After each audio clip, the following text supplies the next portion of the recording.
तो स्थान का इसे संबंध न रख ले पावे, ये सावधानी रखना। और होता क्या है, बोले चलो मनोरंजन करते हैं, कहा? किसी व्यक्ति में, किसी वस्तु में, किसी स्थान में, किसी द्रव्य में। होता क्या है, मनोरंजन होता नहीं, एक नई जलन, एक नई चिंता, एक नई कामना, एक नई वासना, एक नया फसाव। चले थे आनंद लेने और फंस गए। हमारा मन प्रसाद, मन प्रसन्न कब होगा? बहुत ध्यान की बात है। भगवान कह रहे त्यागात शांति अनंतरम। यदि आप शांति देना चाहते हो अपने मन को, आनंद देना चाहते हो, प्रसन्नता पाना चाहते हो, तो आप वस्तु व्यक्ति स्थान के संबंध से रहित कर दो अपने मन को। एकमात्र प्रभु के चरणारविंद में आप अपने मन को लगा दो।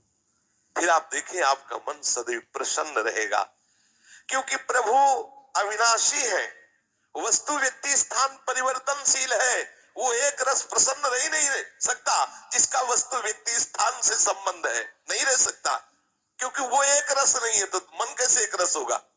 वो विनाशी है, परिवर्तनशील है, मूल में दुख है, केवल ऊपर से सुखद दिखाई दे रहा है। मन में अशांति, दुख, क्लेश, बंधन का कारण है किसी वस्तु व्यक्ति स्थान से अपनापन कर लेना।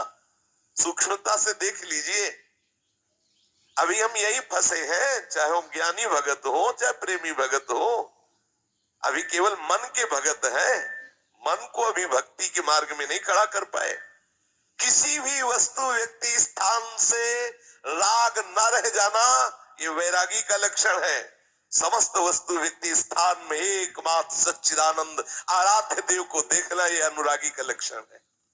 हम देखें कि हम ना तो वैरागी है ना अनुरागी है, हम तो रागी है। हर वस्तु व्यक्ति स्थान से हम सुख भोगना चाहते हैं। देख लो, अगर ऐसा नहीं तो फिर मन जाएगा ही नहीं। जब तक सुख की लालसा नहीं तब तक मन जाने वाला नहीं। इसको जहां जहां सुख का मिलने का भाव है वहीं वहीं ये जाता है। जब धन संपत्ति, स्त्री, पुत्र, नाना प्रकार की भोग सामग्री, इनमें हम अपनापन कर लेते हैं तो मन हमारा चंचल हो जाता है। सबका प्रश्न होता है, मन भजन में नहीं लगता, चंचल है मन। चंचल आपने किया है, आपको ही छोड़ना पड़ेगा। आपने वस्तु व्यक्ति स्थान से संबंध कर लिया है, वो चंचल परिवर्तनशील नाशवान, वही लक्षण मन को आ रहे। वो आप अविनाशी प्रीतम से अपना संबंध कर लो, देखो कितना आनंद मन में रहता है, कितनी प्रसन्नता रहती मन में। भगवत चरणारविंद का आश्रय लेने वाला हर समय प्रसन्न रहता है, ये पहचान है। भारी से भारी विपत्ति में भी उसका हृदय आनंदित रहता है, क्योंकि ये विपत्ति संपत्ति बाहरी बात है। वो जिस आनंद में मगन है वहां न विपत्ति का न संपत्ति का, दोनों का प्रवेश नहीं, न हर्ष न शोक का। इसलिए मना प्रसादा, साधक ध्यान दे संतुष्ट है। हर परिस्थिति में मन को प्रसन्न करना सीखे, प्रसन्न रखना सीखे।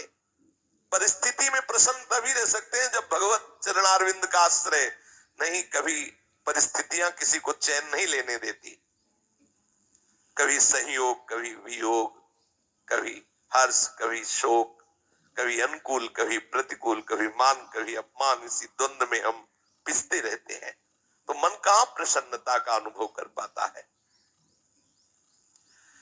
मन की प्रसन्नता के लिए सांसारिक वस्तु, व्यक्ति, परिस्थिति, देश काल, घटना आदि को लेकर के हम अपनापन, अहम करके उसे ना माने। जैसे ये व्यक्ति मेरा है, ये वस्तु मेरी है, ये स्थान मेरा है, ये अमुक अमुक मेरे। अब आपका मन प्रसन्न नहीं रहेगा, जलेगा, अशांत रहेगा। अपने स्वार्थ या अभिमान को लेकर किसी का पक्षपात न करना। यदि आप अपने मन को प्रसन्न रखना चाहते हैं तो अपने स्वार्थ की पूर्ति के लिए या अभिमान की पूर्ति के लिए किसी का पक्ष न लेना। किसी का मंगल करने के लिए, किसी को आनंद प्रदान करने के लिए हम भले सलाह दे दें, लेकिन अपना अहंकार पोषण करने के लिए, अपने स्वार्थ की पूर्ति के लिए हम पक्षपात न ले। नहीं, हमारा मन प्रसन्न नहीं रह पाएगा। मन को सदा दया भाव से युक्त रखे, क्षमा भाव से युक्त रखे। दूसरों को कैसे हम सुख पहुंचावें, ऐसे मननशील बने। सदैव सुख देवे को चाव चित सब सोहित निष्काम। सबको सुख पहुंचाऊं लेकिन किसी से सुख पाने की लालसा ना हो, मन प्रसन्न रहने लगेगा।